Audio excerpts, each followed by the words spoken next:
Welcome to my bathroom. I'm in my bathroom a lot. So I decided I was going to make a Q&A video, and I'm going to have to do it in multiple parts because there were a lot of questions. First question, as always, is how did I get started? My journey started September 29th, 2012.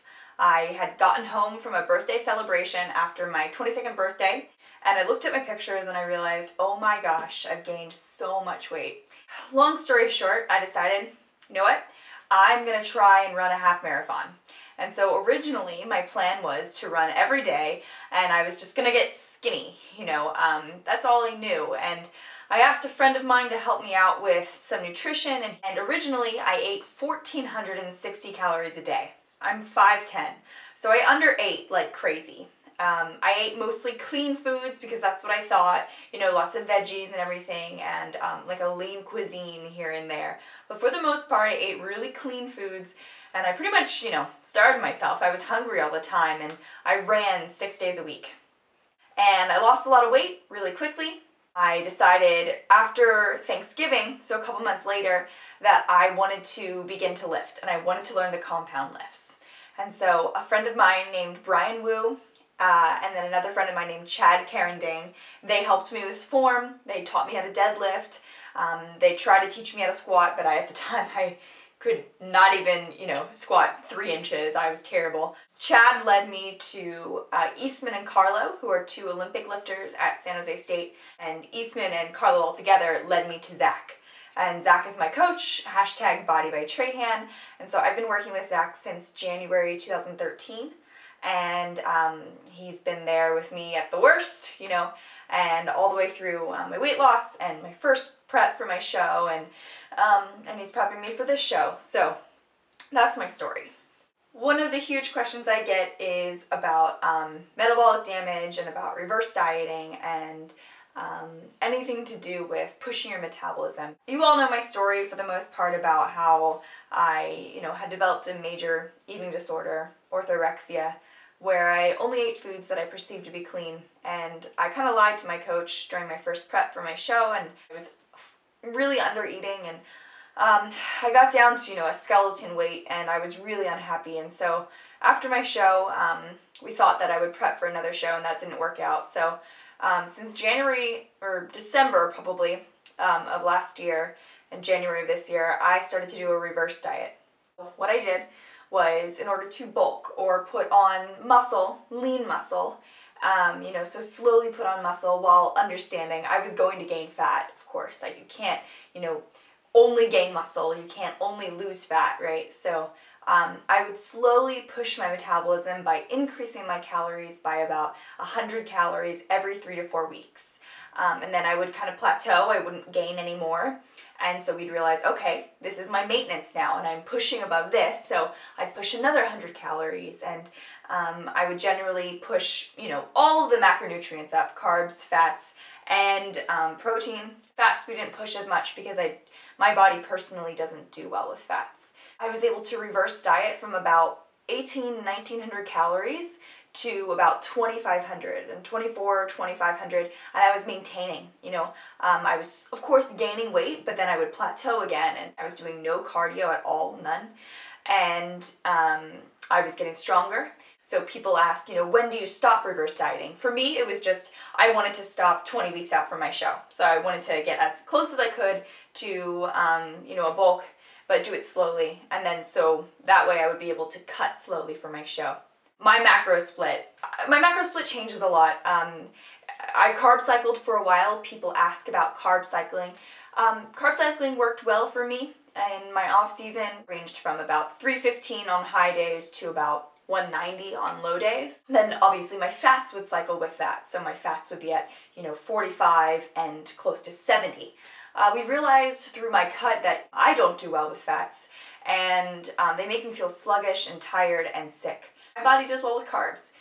Some people do well with keto, high fat and like really low carb, and that's just not for me. I think with my powerlifting as well, I need those carbs, and my body just thrives on carbs. People ask about refeed days and if I do cheat days or whatnot. My kind of rationale behind cheat days is that I have no reason for them. I follow if it fits your macros, so I eat cheat foods every day, right? I eat ice cream, cookies, Oreos, cake, whatever. A refeed day for me throughout this prep has been, I will have a consecutive about 10 days where I'm slowly decreasing my carbs and I'm training heavy, right? You're decreasing leptin, you're decreasing glycogen, so I'm getting flatter and flatter throughout the course of about 10 days and drinking as much water as possible, thanks to you guys. After about 10 days, I will do a refeed day, which means that I'll increase my carbs only, not fats, not protein. In fact, I'll kind of keep those both lower.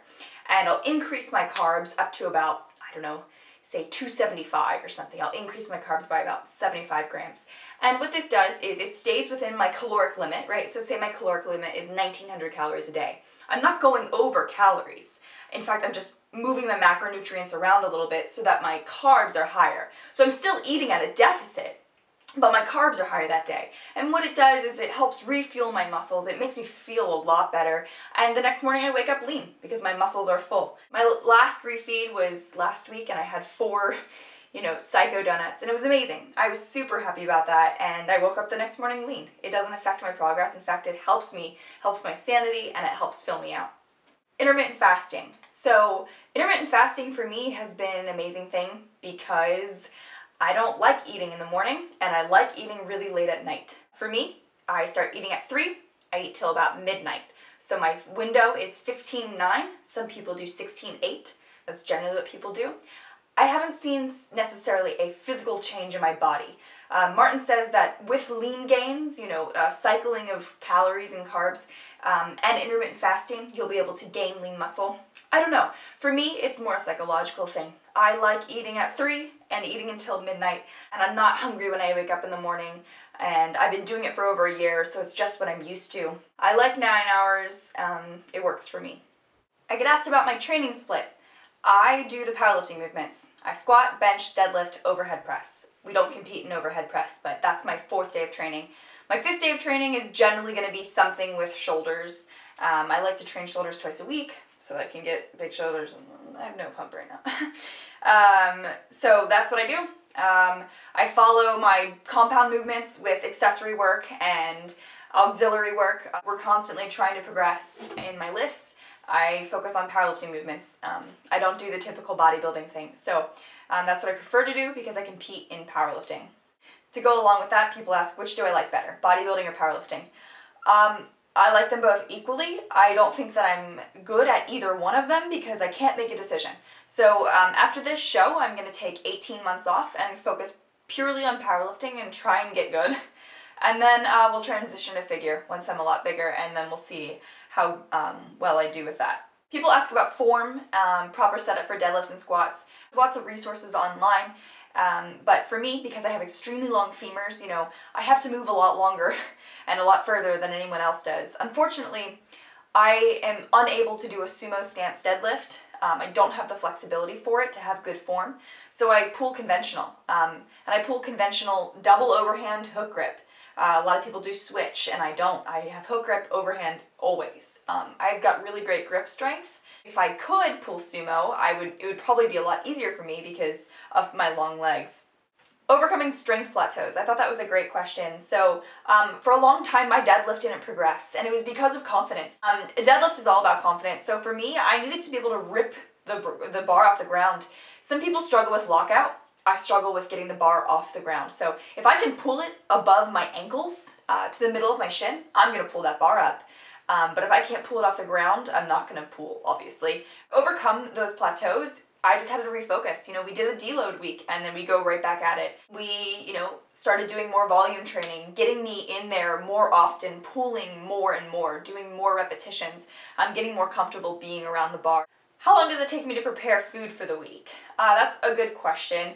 I prep my food every day, so I'll make my chicken ahead of time for like a couple days, but I don't like food that lasts an entire week, unless if it's dessert, like cheesecake, obviously. But for the most part, I cook every day. I love cooking. I just find the time, and I'm very used to making the same things. I've got like a revolving set of 30 recipes that I make constantly. I know how to make those things. I just whip it up really quickly. I've been doing it for 2 years.